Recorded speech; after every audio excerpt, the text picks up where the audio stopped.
Sa mga babae, syempre si Kim Chu. Actually si Kim, di ko pa nga pamilya star. Si Kim. Tama pala ako. Dati na hingin na makatrabaho si Kim dahil Siyempre. Siyempre hindi ka hanga sa kanya. Yeah. Ikaw nga ba si Mr. Right? Ikaw nga ba love of my life? Ikaw Sinta, pangarap lang kita.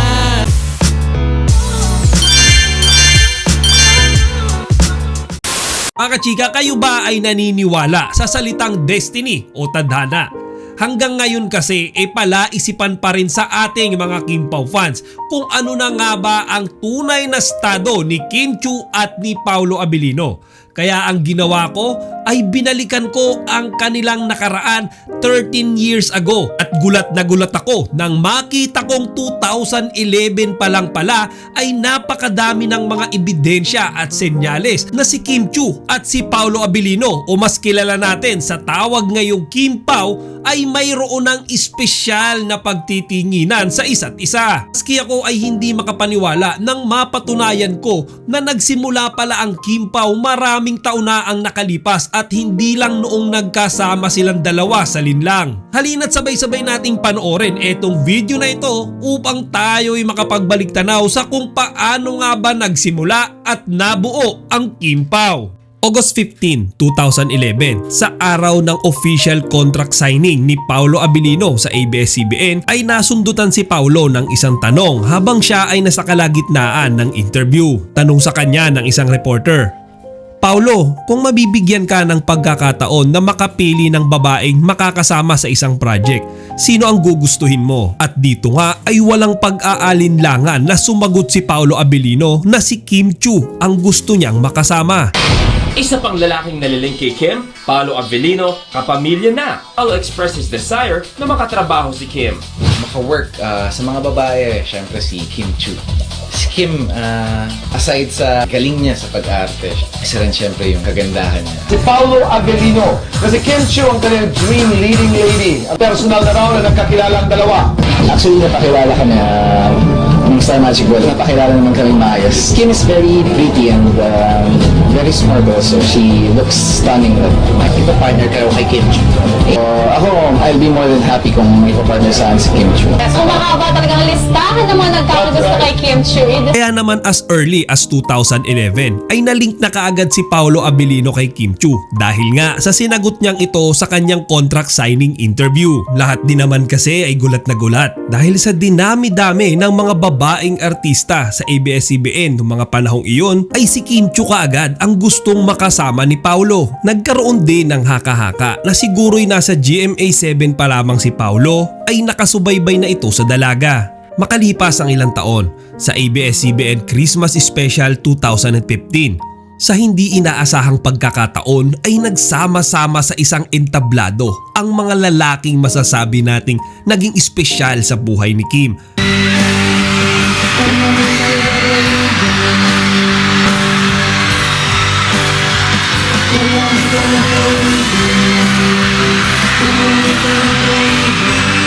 Di mapigilang mag-isip na konod, wag naman sana. Kailan ako maghihintay na makasama ka muli sa buhay kong puno ng paghirap. Naglalagay ng ngiti sa mga labi na inuulit. Kaya mo sa bawat Madami sa mga netizens ang nagsasabi na sa simpleng video na ito ay makikita ang past, present at future ni Kim. Noong mga panahong ito kasi ay si Gerald Anderson ang ex-boyfriend ni Kimi, habang si Xian Lim naman ang kanyang kasalukuyang kasintahan. At sino ba ang mag-aakala na makakasama nila dito si Paolo Abilino na ngayon ay halos sinasabi ng lahat na magiging future boyfriend ni Kimi. Sumunod na taon, somewhere around 2016 ay mayroong nag-viral na video kung saan makikita natin na kumakanta si Paolo Abilino kasama si Kim Chu. Kapansin-pansin din na kasama nila dito si Jake Cuenca at ang iba pa nilang mga kaibigan. Dahil sobrang bihira lang naman talaga natin na makitang nakangiti si Paulo, marami ang nakapansin sa wagas ng ngiti niya ng mga oras na ito habang kasamang kumakanta si Kimi.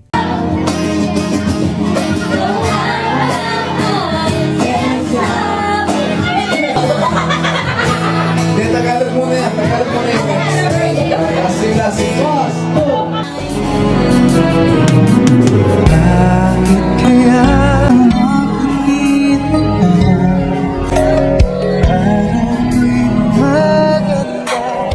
At dahil nga single siya sa taong iyon, habang si Kimi naman at si Xian ay nagkakalabuan, may mga haka-haka na posibleng nasa group date ang dalawa sa tagpong iyon.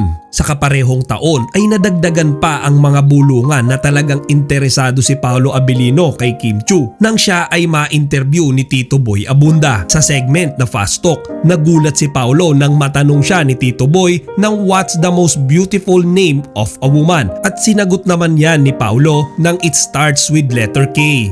Most beautiful name of a woman. Starts sa K.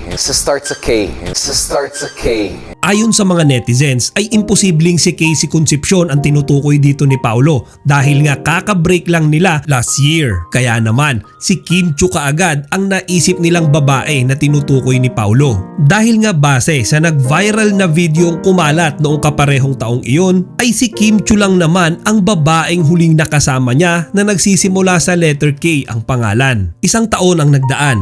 May 21, 2017 sa 25th anniversary ng Star Magic na ginanap sa Araneta Coliseum. Sa hindi inaasahang pagkakataon ay nagkasama-sama pala ulit sa iisang entablado sila Gerald, Xian at Paulo. Pero this time ay kasama na nila si Kim.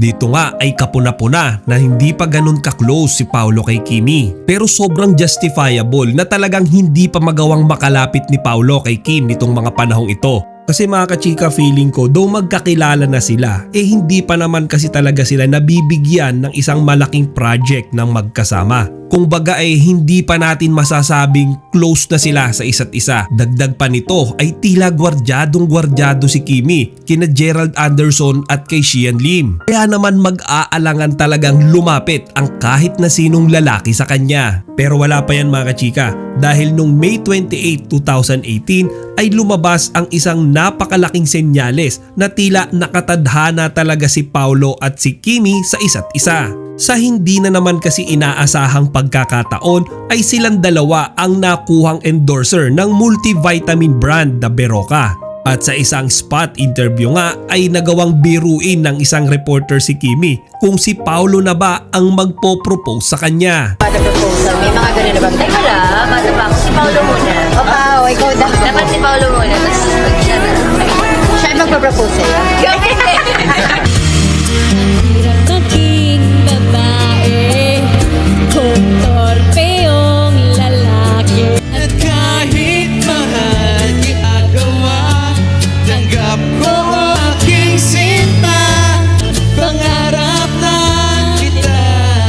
Marami ang kinilig sa tanong na ito kay Kimi, pero mas madami ang kinilig sa titig na ginawa ni Paolo sa kanya. Kung mapapansin nyo kasi ang mga mata ni Paolo ay tila gusto na nga talaga niyang mag-propose kay Kimi nung mga oras na iyon. Pero ang isa sa pinakamalaking senyales na tila may pagtingin si Paolo kay Kimi that time nang tanungin si Kimi tungkol sa kanyang boyfriend nung mga panahong iyon na si Xian Lim. Dito ay walang paapaalam na umalis si Paolo Abilino na tila ba nagseselos o nasasaktan nang binanggit ang pangalan na Xian Lim kay Kim Chiu. Maski nga si Kimi ay napansin ang biglang pag-alis ni Paolo. May paano kayo ni Sian? Ano na mga, syempre meron na siyang new management sa projects. Ano ba? May chance pa for you guys to work again? Yeah. Together? Bilis siya! Bilis siya! Nag-walk out! Yan ang headline. Grabe po siya.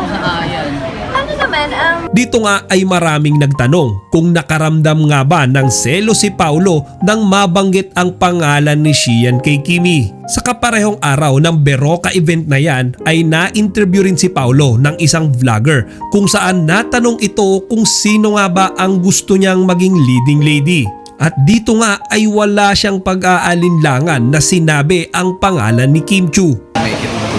And ako, dream ladies mo kasi you will be paired up with Julia Montes, with Bea. So, ano pa yung sino gusto mo maka-love team or makatambal in the future?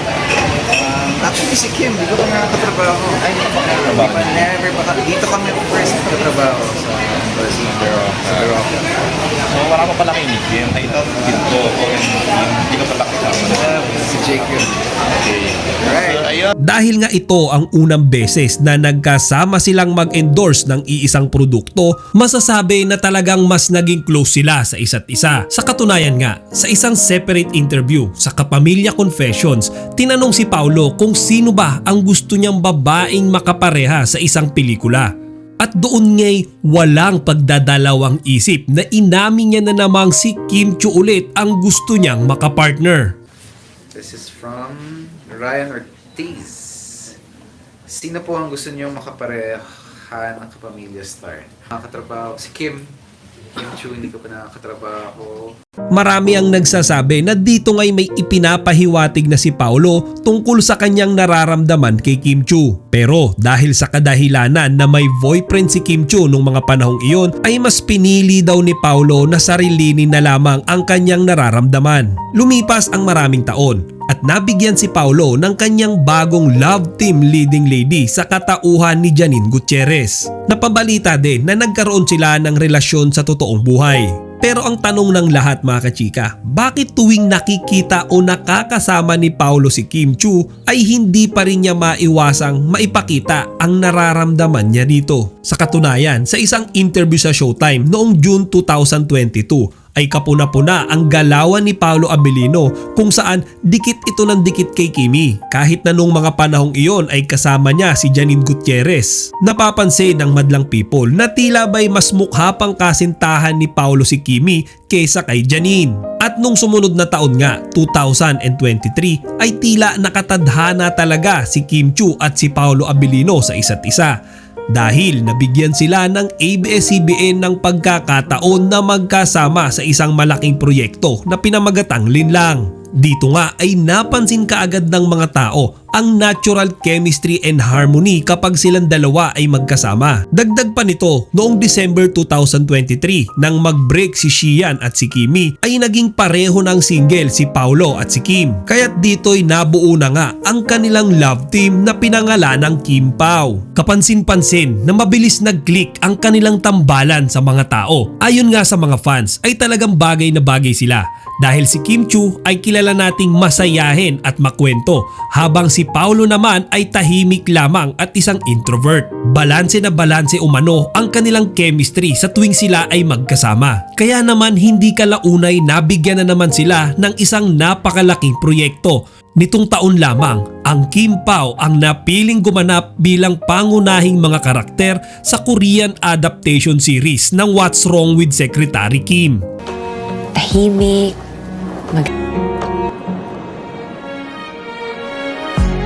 Love never fails. I love you, Kim. I love you, Kim. I love you, Kim. I love you too, Brandon. Oh, kiss.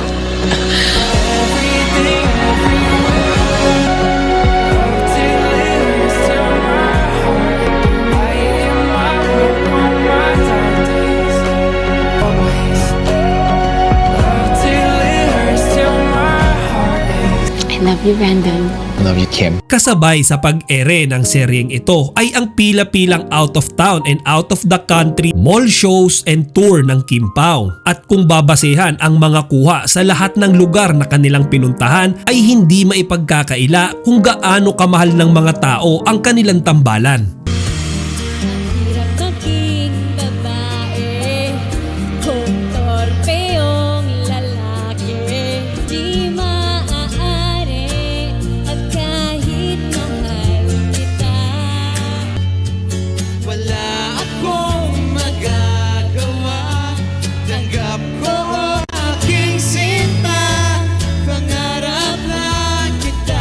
Kitang-kita na talaga namang hindi mahulugang karayom ang mga tumatangkilik at sumusuporta kina Kim Chiu at Paolo Abilino. Mapaito man ay sa Pilipinas o sa ibang bansa. Sa kasalukuyan ay wala pa namang opisyal na pag-amin si Kim at si Paolo sa kung ano ang totoong estado ng kanilang relasyon. Pero what we see is what we get. Kitang-kita naman natin ang ngiti nila sa kanilang mga labi sa tuwing sila ay magkasama. Hindi rin may pagkakaila ang kilig ni Kimi kapag inaasar siya ng kanyang mga kaibigan kay Paolo. At higit sa lahat ay makikita mo ang concern nila sa isa't isa tuwing sila ay magkasama. Tama pala ako.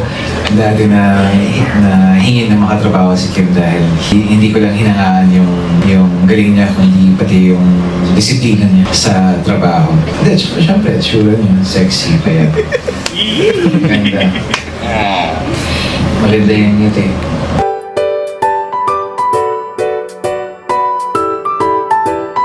Ayan, ganun din. Yung paghanga. Yung paghanga, di ba? Siyempre, sino ba hindi hanga sa kanya? Oh, yes. 16 years old. Tapos ko dito sa sinabi. Hindi naman, oo naman. Sino pa naman hindi magkaka-crush kay Paolo? Oh my.